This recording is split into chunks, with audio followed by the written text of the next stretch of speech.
Emily Swallow, everybody. And you brought a friend. Okay. In the hall. He seems like a whole wagon of skeletons. That's hilarious. I love that. What should his name be? We should name it.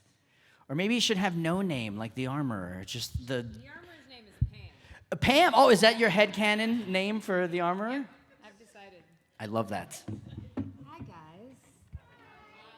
And gals. Are you trying to decide if you want to commit? You're like halfway in the door. Oh, I failed. You're like, nope, not entertained. Hi, everybody.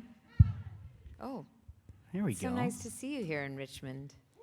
It's so nice to have you here in Richmond. Thank you. Of course. I know you travel a lot from New York, and I know you're there working on a play right now. You were just in Scotland last week. And we last saw each other in Ohio, right? It was in Columbus in 2023, December 2nd, actually. Oh, my gosh. Yes. I didn't remember those details. I had to go through my phone. You helped me with my, we had multiple armorers on stage. Yes. And I love when you do that. we were trying to guess who was the real armorer.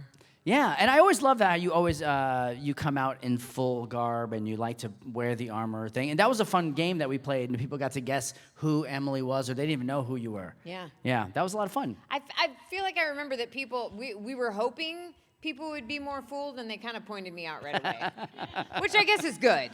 I guess it's good that I represent the armorer well. Absolutely. If they were like, there's no way she's the real armorer, then I'd be in trouble. Yeah. Well, I mean, I have some questions for you, of course, and then we have our... I have some questions. Okay. No, I don't have questions for you. I could. It's the answer is there's a spring inside. Boing, that's the answer. It is impressive. Yeah, thank you. How long does it take? Sometimes too long, but no, like 10 minutes. That would not do well under a helmet. No? No. I'd have to make a big, like, Mojo Jojo helmet, really big. Yeah, I mean, so I guess it is a helmet in and of itself. It is. Actually, it's a hairpiece, everybody. It's not real. It's a wig. Man, thank you. Thank you for being here and making fun of me. I love it. Yeah, so actually, we just talked about the dog not having a name and the armor not having a name. I was curious, did Dave Filoni or anybody give you any insight into why Armor had no name? Nope, nothing. Nothing. I mean, I love it, though, because I think that the less we know about her, the better, to an extent. It's nice to have some, like, you know, touchstones, but I don't think we want to know too much about her. I think it makes her... Because I also feel like she sort of represents more than just one person. That's also why I don't think we should ever see her face. I'm sure if we ever do, they'll have a very good reason for it, but I like that you don't ever attach, like, you know, what do you gain once you see her face? Yeah, it breaks the illusion. Yeah. Yeah. And it means I have to put on makeup and do my hair. And But yeah, you said your headcanon is Pam is the name of the. So what made you settle on Pam? Well, I mean, people kept asking me what her name was, and I just thought it'd be great if it was something super simple, and it's a very powerful name. We got Pam Grier here. She's an icon, so maybe she's of the lineage of Pam Grier. Have you met her before? No. I haven't met her this time either. Oh I've been intimidated. I hosted for her one time, and it was fantastic. She has 3 PhDs. I know. I need to catch up. We got 0 PhDs. We have to facilitate a meeting of the minds of you two, because you're two powerful women. Well, let me go get a PhD first so I can feel like I'm on the level. What are her PhDs in, though? I have no idea. We could find out. Google. Hey, Siri. What are Pam Grier's PhDs? Pam has 2 honorary doctorates. A doctorate of humane letters from the University of Maryland Eastern Shore, and a doctorate of science from Langston University. This is from Wikipedia. But what's the real one? Those are honorary doctorates. Oh. Uh-oh. Huh. I mean, I don't even have an honorary one, so that's impressive. Honors and awards. Let's see. I bet you guys did not expect to be learning about Pam Grier at my panel. I'm loving it. But since the armors, you know, and I'd never thought of that before, that, oh my gosh, her list of honors and awards I got to go do some stuff and catch up. Thanks for being here. I'm feeling very inadequate. Anyway. No, but she definitely did set the standard for having a boss female lead in films. Yeah. And now, obviously, you've continued with that reign and brought so many amazing characters to life. you. Absolutely, and it's great to see your work and to see how much you bring to the stage and the screen. When it was time to play the armor, I know there's a lot of things that you couldn't emote because you're in the mask. Was there a struggle trying to bring her to life, not being able to show your face or facial emotions? There was definitely a learning curve, Yeah. but I loved the challenge of it. And I'd done mask work in theater before, but I tell people it's a different thing because when you're on stage, the audience can see your whole body all the time, so you're always able to communicate something. And when you're on film, you don't know when it's going to be a shot of you, when it's going to be somebody else. Sometimes it could be a very tight shot, and in those tight shots, like every little movement telegraphs a lot. And I'm not a naturally still person. So that was the hard thing for me, was really trusting that I didn't need to do much. And that if I was thinking the thoughts and feeling the feelings, they would be communicated. And it worked, which I still don't understand. That's the magic of acting sometimes. And I just had a wonderful, wonderful team that was, all of us who were wearing the helmets were kind of just experimenting at first and getting feedback about what communicated well. And John was always great at helping me kind of calibrate so that she never came across as, she's a pretty formal lady, but also a lot of what she says could just be very like presentational, and here I am telling you this, and it could be kind of boring, and he helped me really like fine tune it to make it more dynamic. Yeah. And I'm so appreciative of that. He's like a superhero. He's so smart and so generous and so gracious, and I'm so glad to have gotten to work with that team of people. Yeah, for sure. And it was such a fantastic show to watch. From beginning to end, it's so action-packed, and also not only just the action, but just like the storytelling, the rich connection between the characters. It really comes across so genuine, and I wanted to give you kudos on that because even without being able to see, you brought this character so much strength and depth and emotion. So you did such a fantastic job. Absolutely. I wanted to touch base quickly on this. I think it was about a year ago. You were in Sioux Falls, South Dakota, and we're talking about you liking to dress up in the armor outfit. You Yeah. actually got to visit a children's hospital and do a little trick-or-treating with That the was kids. 2 years ago, actually. 2 years ago. I can't believe it's been 2 years. Wow. Because that was, so there was I do a lot of work with Voices Against Cancer, which my first connection with them was a PopCon that they host every year in Sioux Falls. And they fund pediatric cancer research, but they've also built this incredible community that really supports families of kids who are going through treatment. Yeah. And there was a little boy that I got to meet named Spencer, and I got to present a custom-made helmet to him, and we became friends. And so that was 2 summers ago, and then we were sort of messaging back and forth, and he said, "Hey, it would be so much fun if you came and trick-or-treated with me." And I was like, "Oh yeah, that would be fun, but I don't know if that could happen." And then I was like, "Well, why not?" And Voices was great at helping to facilitate that. And Spencer's mom is just incredible. Her name's Lori, and she was so welcoming to me in a way that, I'm random actor lady, and her son had taken a liking to my character, and he was going through really intense treatment, and I could absolutely respect if she was a little bit like, okay, this is too much. But she just welcomed me into their family so much, and they became dear friends. And we lost Spencer in January of that following year, so it's been about 1.5 years now. But yeah, I went and visited him at home, and then the local 501st let me troop with them, and we had a Halloween party. And there was an amusing part of that because they had all gotten an email saying that I was the actual armor and I was going to be trooping with them. But one guy didn't read his email. The guy who was cosplaying as Emperor Palpatine. I didn't know this at the time. Yeah. But we're all, when you're in your cosplay, like sometimes it's fun just to like riff and say like things the characters would never say and be kind of dumb. And he and I were going back and forth, and then at one point he said, "Oh, you've really got the voice down." You really got the voice down. Yeah. And I was like, "Yeah." I didn't know that he didn't know it was me. Yes. And so then afterwards, I was like, well, thank goodness. Because what if he'd been like, this is pretty good, but I've got some tips for you. Yeah. And they gave him such crap after that. They were like, that's so embarrassing. I thought it was hilarious. They probably but- still rib him to this Oh, day. yeah, for sure. Absolutely. They're like, check your email. Come on, guy. I don't remember his real name. I just know he was Palpatine. His Palpatine was fantastic, though. I mean, Yes. they looked really, really good. Yeah. But the 501st, they're known for like being really screen accurate. They're and- incredible. Yes. I mean, the effort that goes into building these costumes, and they do it because they love it, but they do it also so that they can just go out and do all this good in the world, and it's really remarkable to me. Yeah. And you're out there doing your own thing and doing a lot of good in the world, of course, with voicesagainstcancer.org. Can you tell us a little more about that and how people can help out? I mean, Yes, absolutely. You could go to the PopCon. They have it every year. And I usually do, I'm not doing one at this convention, but I usually do a raffle where I raffle off something and all the proceeds go to them. But you can go to the website and donate or just find out more information, find out how to get involved. And, I've met a few people here at this convention, too, who are helping with various pediatric, one for pediatric cancer.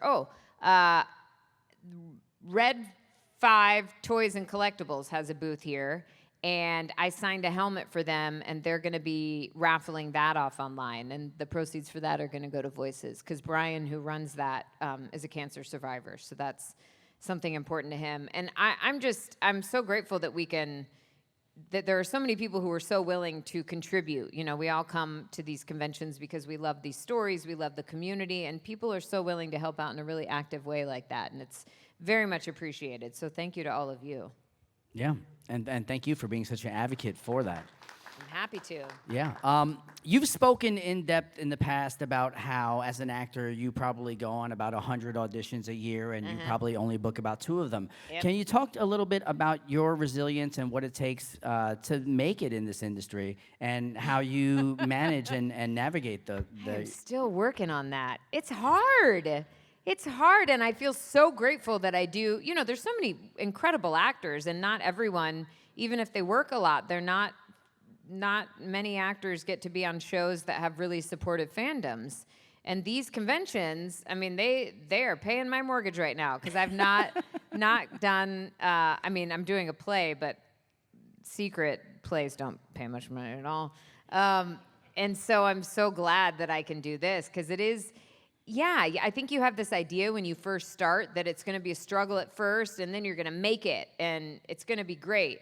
But I think the fallacy with that is sort of it's a fallacy with anything that you look at and you go, oh, once I get there, everything will be fine. Like, there's nothing in life that's like that. Of course not, yeah. And I think that's, if you look at that the positive way, which I try to most of the time, I definitely have my moments, I go, okay, well, what do I need to hold on to, my sense of worth and my sense of integrity with the work that I'm doing, even if I'm not getting any accolades for it. Right. And I feel so lucky that I have these projects that are so celebrated. But yes, there are then, the 98 other auditions that I do that I put a lot of work into it. I give it my all. And then most of the time you just hear nothing. You don't even hear I'm sorry, we're not going, you just hear nothing. You kind of get ghosted. So it's a very weird business, because it requires people, or it asks of people, to be very vulnerable and open. And I believe I want to be that way, to be able to be in service of these characters. But then it's a very weird thing, the business side of it, because it just means, you're sometimes not going to hear anything at all. You're not going to know why. But I do sort of trust that every time I work on a character, every time I work on an audition, I'm learning something new about myself, about what I can use in my actor's toolkit, and so I trust that those do pay off in some greater sense. And sometimes you do see it down the line. Somebody will say, oh, I remember I watched your audition for this, and it was great, and we didn't have a thing for you in that, but now we want to work with you. And so you kind of hope that works out, and then you just, as much as possible, try to avoid comparing yourself to anybody else, because that is death. I think, as we all see with social media these days, where we get these beautifully curated images of people, and it's so easy to go, oh man, my life's not like that, but it's a facade. So yeah, definitely holding on to, I mean, my faith is a big part of it, and my community, and remembering, what I need to stay grounded. So I'm not hoping that something will work out and make me go, oh, I'm okay. Because we're just okay as we are.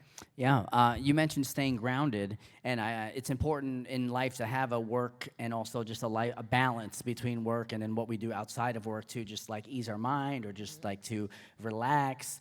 What are some of the things that you do to unwind? Do you have any hobbies, or what do you do when you're not focused on projects or acting or auditioning? I dance very badly, but I tend to post a lot of dancing videos on Instagram. And I live in a part of LA that is kind of in the woods and mountains, and I love that. I like being in nature. I love to cook. I love to play with my dogs. My dogs are ridiculous. Last weekend when I was in Edinburgh, I haven't been with my dogs for a couple months because I'm in New York right now, and my husband has them in LA.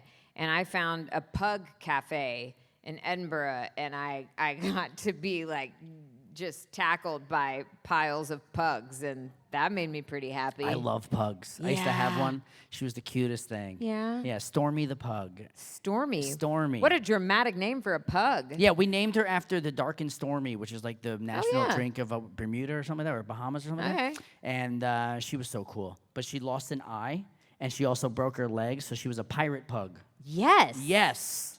Did She you was give her a little eye patch? Of course we did. And she was the cutest thing, but she's no longer with us. I'm sorry. It's okay.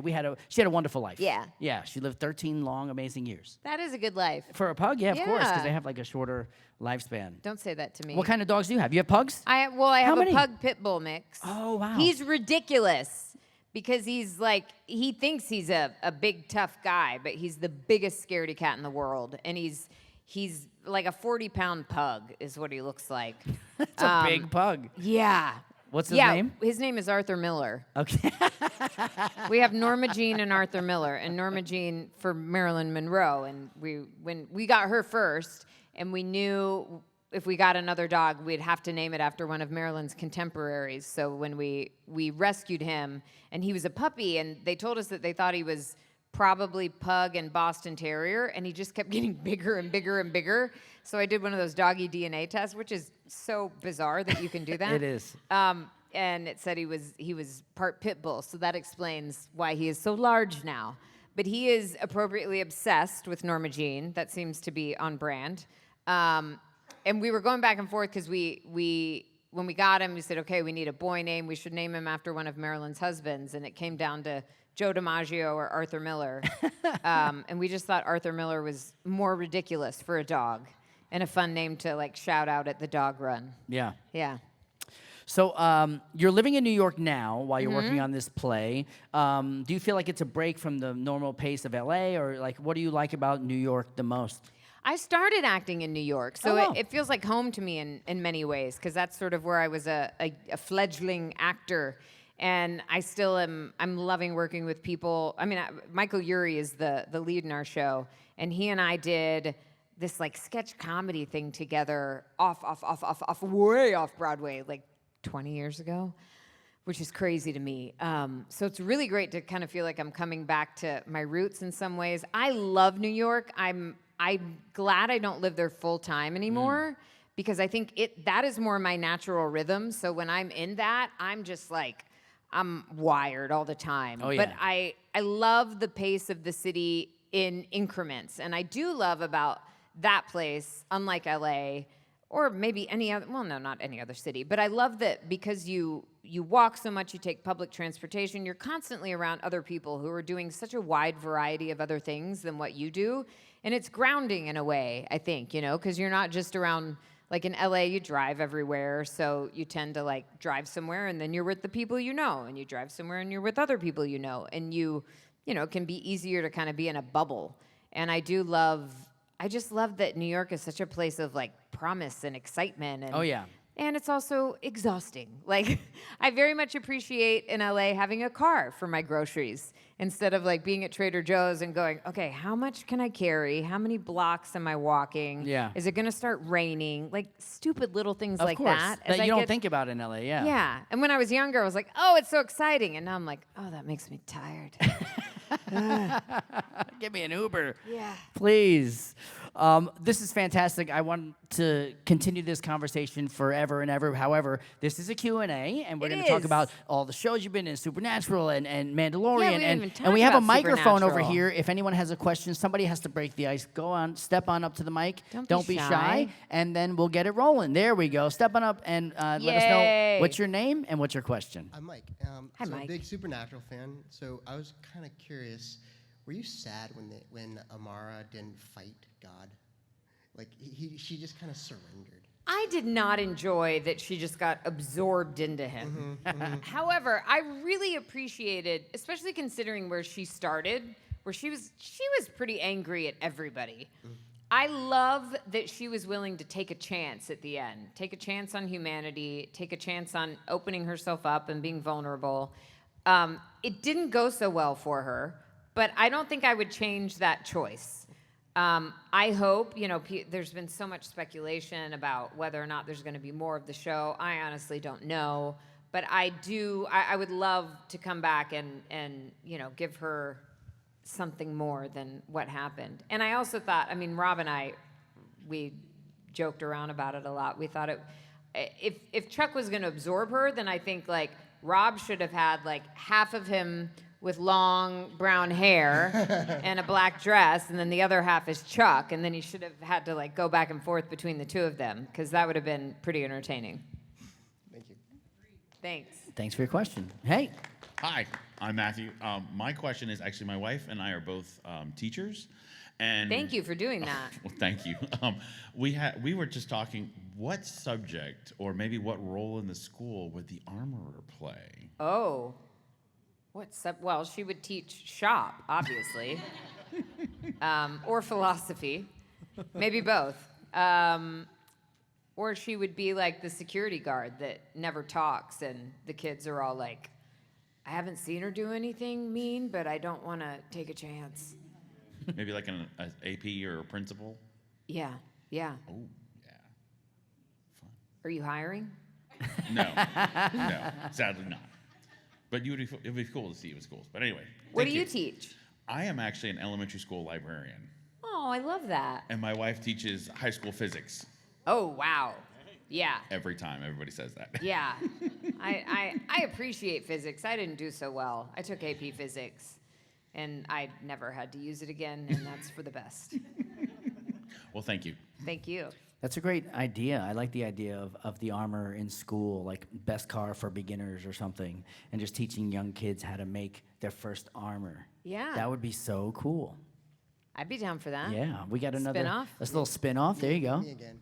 So I love the first season of the Castlevania animated series. Oh, thank you. So how did it feel being on the very first episode, which led to the led battle of extinction of humanity, to the very end of the series? I like how casually you say that.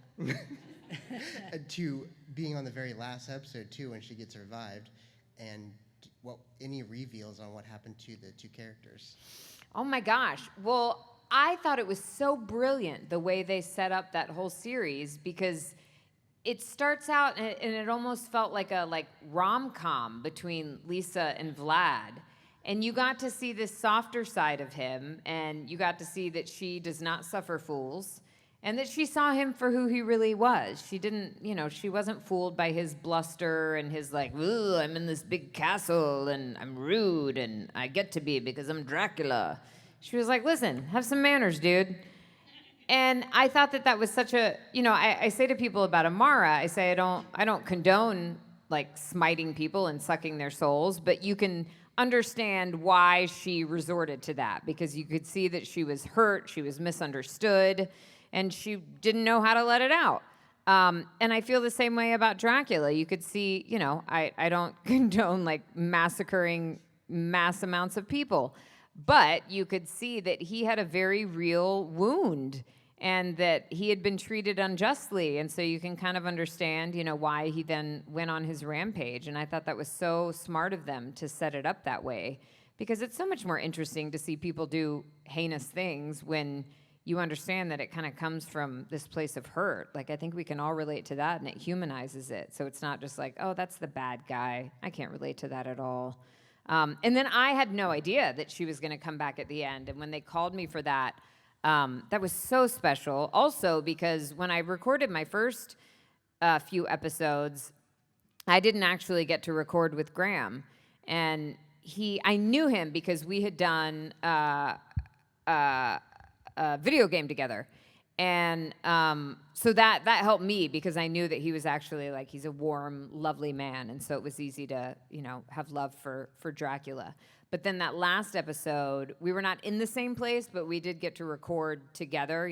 He was in a booth somewhere, I was in a booth somewhere, and we were playing off of each other. And that was really special. So I would love to know what happens to them. I mean, I don't know if they're going to do any more spin-offs or anything like that, but I think it'd be great to see what they get into now that they have another chance. I was gonna say they did the spin-off 200 years later, and they never mentioned running into them, even though they have the sun come up again. Yeah, so. I think they're laying low right now. Easier that way. Thanks for your question. We have any other questions? By all means, the mic is all yours. Step on up. Don't be shy. Don't all rush the mic at the same time. Yes, Yay! there we go. Come on I'm up. going to start asking questions. What are you going to be for Halloween? This? Just me. Oh, okay. Spooky. So You want a dead dog? my live dog would like him too much. Oh. Yeah. Lots of bones to chew on. Yeah, and the vet bill afterwards would be something else. So first season of Mandalorian, you have this amazing fight scene with stormtroopers. And my question is, what kind of stage combat or fight training or martial arts training have you had? Well, at that point, I'd done a lot of stage combat, but I had not done any martial arts training. And so when I saw in the script that there was going to be this fight, I approached our fight coordinator and I said, put me in, coach. I want to do it. I learned choreography well. And he asked if I had martial arts training, and I said no. And he said, oh, that's so cute. He said, yeah, I don't. He said, what we have in mind, you're not going to be able to do it. He said, why don't you can train, for the 2 weeks until we shoot and get a feel for what it is, and then, maybe we'll use you for a transition or two. And I said, okay. And so I started training in Kali, and it was tremendously satisfying, but I did not do that fight. And I didn't even see that fight until the episode aired. And then I was very humbled. And I was like, oh, okay. I mean, you would have seen me giving it my A+ effort, but it would not have looked like that. And subsequently, I said, okay, well, I want to be better equipped to do these if she does get to fight anymore. And so when I knew I was going to be in that episode of the Book of Boba Fett, I immediately said, if there's any kind of fight, I want to learn it. And so I did train and learn the Darksaber training sequence, and I got to do that. And then the stunt team that we have on the show is so generous. And Lauren Mary Kim, who was my double for that episode in season 1, I've gotten to train with her. I've gotten to train with Lateef, who is Mando's stunt double. I've gotten to train with Diana Lee Inosanto, who's on Ahsoka, because she's she's martial arts royalty. She's Bruce Lee's goddaughter, and her dad is this renowned trainer and fighter. And so I have gotten to learn a lot more of it. And I try to learn all of the choreography that's going to be happening in the show. They don't always let me do it because of timing or because they don't want me to get hurt. But I find it really important to learn it because, first of all, they're wonderful about taking our input if something doesn't feel true to the character. But I also just feel like it's her physical language. It's important for me to know what that feels like. Just as I learn the way she talks, I learn the way she moves the rest of the time. I want to know how she moves when she's fighting or when she's in, any kind of combat. So that has been a really enjoyable thing for me because I've gotten to pick up a new skill, that and the blacksmithing. And I love that about acting when I play characters that get to teach me something new. And I'm just so grateful that they're all so generous and so patient. And I also, I am not the actor who's going to say, I have to do this if I know that there's somebody else who's trained to make it look much better, because I think that's better for the character, you know? The armorer is more skilled than I am. So I am fine letting more skilled people who have been doing it for years and years and years take over if it's going to serve the story better. Yeah. Thank you. Great question. Back again. You just mentioned about blacksmithing, one of your Yeah. different added training or just experiencing. What's the coolest thing you've made over the course of your learning blacksmithing? Yeah. I mean, it's so hokey, but it's fun because I got to make a little armor or belt buckle. That wasn't that challenging, but it was fun to do. What's the coolest? I mean, I've done like some armor, like chest plates and stuff, and I haven't done anything terribly intricate. But I love Tony Swatton is the blacksmith who trained me, and he also built a lot of the he built all my hammers that I use. And then he said, these are really not great for actual hammering. Like, they're beautiful, but they're so impractical. He built a lot of my tools that are on the show, and he's a legend too. I mean, he's been doing it for decades, and he looks like a blacksmith. He's like 300 pounds, you know, swarthy guy with like usually a big beard. He's also loves pirates, so he kind of looks like a pirate. And I've gotten to go hang out in his shop and contribute to lots of different projects, and then meet other people who, like, he will host sometimes just a day for lady blacksmiths. And it's really, you know, I think of blacksmithing as very elemental stuff like the armorer does, but there's so many people who use blacksmithing to make like really intricate jewelry and lots of like much smaller things. I'm not as good at that. I think I don't have the patience maybe, and I just like the bigger projects that feel, you know, it feels good to hammer something. It feels good to put something in the kiln and to you know, just have fire. So it's an ongoing thing. Do you blacksmith? I don't, but my wife and I have watched a lot of what was that one? Forge Forge and Fire. Well, Tony was on that. Oh, okay. Yeah. Cool. What would you like to make if you did blacksmith? Oh goodness. There's so many. Like, then again, I'm more of a when it comes to bladed weapons, more of like a rapier. I actually know how to actual combat fence, not stage Nice. fencing. So a nice rapier like that, or I'm a historian as well, and so I'm like a good cavalry saber or something like that. Something I like that. Nice motion going down like that. Yeah. Well, maybe you'll get to make one someday. Maybe. We'll see. Thank you. Awesome. No Thank one you else so has a much. question? I have Any another other one. questions, you guys? Yay. No one else has one? If not, you can go again if you All got right, another more, one. All right. And then I'll sit down. Actually, later today, my wife and I will be getting the photo op with you with the attire. Yes. Is this yours or Yes. is this the studio's? You guys, Disney would not just let me borrow the armor. I don't know these things. That's why we're asking. Well, this is why I'm telling you. They would not just let me borrow the armor. Also, I mean, I tell people, you know, when they say, do you get to keep your armor? I say, well, I hope as long as they have it, it means there's still a future for the character. The day that they say, here, have this, which I don't know if they ever really would, honestly. But if they did, I'd be like, uh-oh. Oh, no. But no, the fellow that made it for me, his name's Brett. He's in the 501st in Pennsylvania, I think. They were in Ohio for a while. I think he's in Pennsylvania now. But I met he and his wife, Araya, at one of the last conventions before the pandemic. And so it was like Mando had just come out. I got to do a couple of conventions and everything shut down. And I met them. And I remember I got inducted into the 501st before I knew what the 501st was. And so I was like, what is this weird cult? What's happening? What do you mean I'm inducted? Who are 50 what? And he approached me and asked if I wanted some armor. And I said, well, I don't have anywhere to put it. I don't need armor. I said, but would you make my dog an armorer costume or cosplay? And he did. So Norma Jean has an armorer cosplay with a tiny little hammer. She doesn't wear a helmet. I don't think she would put up with that. And I still want to get a Paz Vizsla for Arthur because he's just such a big chunky boy. But Brett kept asking if I wanted it, and then he sort of surprised me with it at a convention in Ohio in where were we? Were we Cleveland? Ohio. Right, but what city? Columbus. Columbus. So I think it was Cleveland. And that was the first time, and they had the idea for me to put it on and go out before the convention started with the 501st, because the 501st was going to like entertain the people who were waiting in line. And so that's the video that I have on my Instagram where because I was mic'd up, and that was the first time that I had worn it like out in the wild, I guess.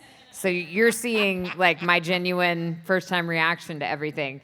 And it was so much fun. It was also very humbling because at some point, you know, I guess when they were about to open the convention, so the line was going to be going in, they said, and we'd like to welcome a very special guest. And I took off my helmet, and half the people were like, oh my gosh, and the other half were like, who is that? Because they didn't know what I looked like. So, I mean, it's good. You know, you get lifted up, you get humbled, you remember you're just a person. One year you should pull what Anthony Daniels did and get into your own line for signatures and just see what happens. I did do that with Giancarlo. I fooled Giancarlo. It was very satisfying. His handler put me in his line, and I walked up, and his handler said, she wants you to sign her helmet. And he said, okay. And he was about to sign it, and then I took it off, and he was like, ah! It's very satisfying to put one over on that guy, because he's like always composed. Yes. Yeah. Yes. Yes. You like pulling pranks. I do. I think I saw a video with you and Joey Fatone, and you were like grabbing people's feet. Oh my gosh, yeah. I was under Joey's table, and I kept like grabbing this woman's ankle. But here's the thing, she was so like in the zone of talking to Joey. Like she didn't even notice. She was into Joey's zone, for sure. That was the weird thing about that. Yeah. She was not fazed at all. And like Joey kept seeing my hand come out, and he knew I was under there. Yeah. And so he was like registering and wondering like what was going on with her, and she just never. I don't know what she thought it was. Yeah. But she was not going to be knocked out of that conversation. She had her time with Joey, and she was making the most of it. That was a funny one. Yeah. So we briefly mentioned during that last bout of questioning that you know, the future of the armor. Do you feel like the armor story has already been wrapped up and they put a nice bow on it, or do you? I hope not. Well, my question is, where would you like to see the story go? Maybe some backstory, or like perhaps another side project or a spin-off of just the armor. What would you like to see happen with this? I mean, as an actor, I want my own spin-off. I don't really think we want the armor to be the center of a story. Right. Because again, I think that like the more we know, you know, this happened with, and I know there's very mixed opinions on this, but I think that the people who didn't like the book of Boba Fett, it was because they didn't want to know that much about Boba. You know, they liked having a very limited amount of knowledge and sort of imagining the rest. And like, I thought Tem did an amazing job, and I thought it was a beautiful story, but I think like just because people maybe didn't want to know that much, the reactions were very divided. So, I mean, I think I'm interested to know more about what her relationship was with Din's mentor, and maybe like who her mentor was. I would like to know more about that. I would love to see more. I mean, I love working with Katie, and I just love the dynamic between Bo and the armor. So thank you.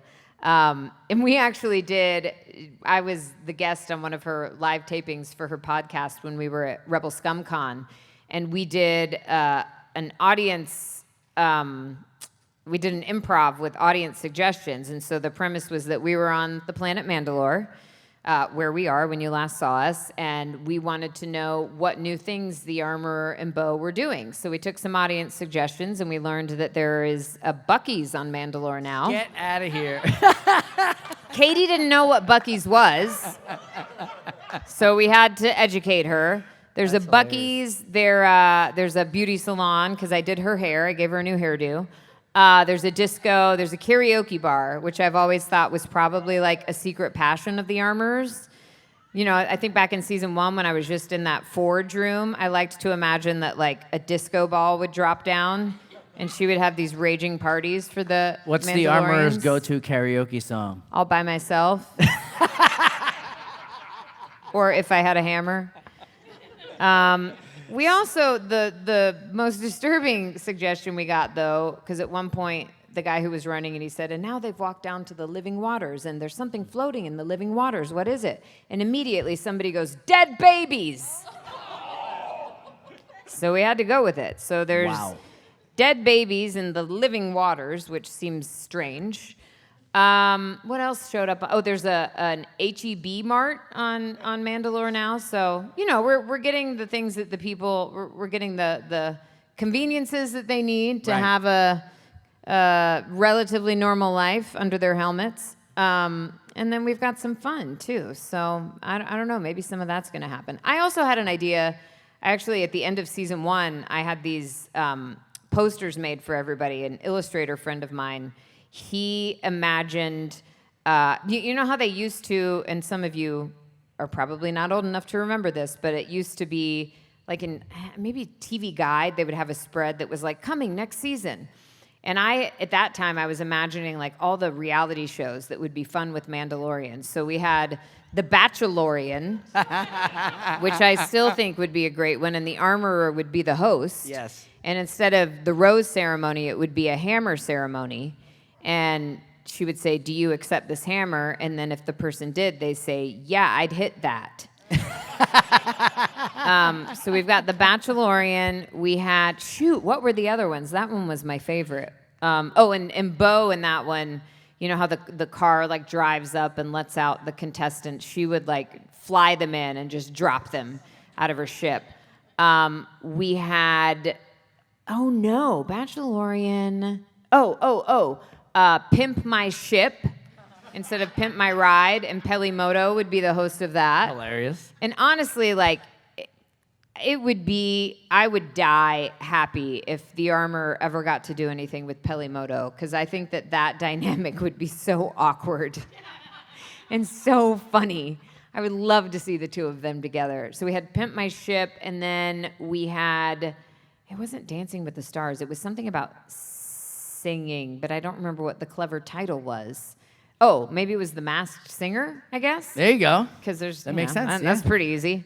So I feel like any of those, if Disney wants to add them to their, and also I said they were going to be on Disney Plus, the After Dark Disney, so that you could have the dating it. show with all the scandal. I love it. Yeah. This has been fantastic. Thank you so much for being here. Thank you. As we wind down here, are there any projects that you can tell us about that you have coming up that we can look forward to seeing you in?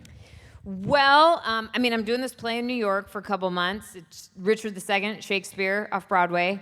I also have a movie that I did that's going to premiere at the Austin Film Festival, and I'm so excited. It's a complete departure from Amara or the Armorer. She's a very ridiculous character. But it's a movie called Forelock, and it's a dark comedy about this guy who sort of looks like Superman. And David Krumholtz is in it. He's incredible. Caleb Alexander Smith is the guy who plays the Superman character, and he also wrote and directed it, and I just thought he did a fantastic job. So I'm excited that maybe that'll be somewhere you can see it soon. And then that's really all I can say about anything else. Awesome. Well, if you have any questions and you didn't get to ask it here, please go visit Emily down at her come table. to She'll my be here for the rest of table. the day. Big round of applause for our special guest, Thank Emily you, Swallow, everybody. everyone. Emily, is it okay if we take a selfie with the crowd? Sure, All right, yeah. everybody, stand on up and come up to the stage. We're going to take a selfie right here on the edge of the stage.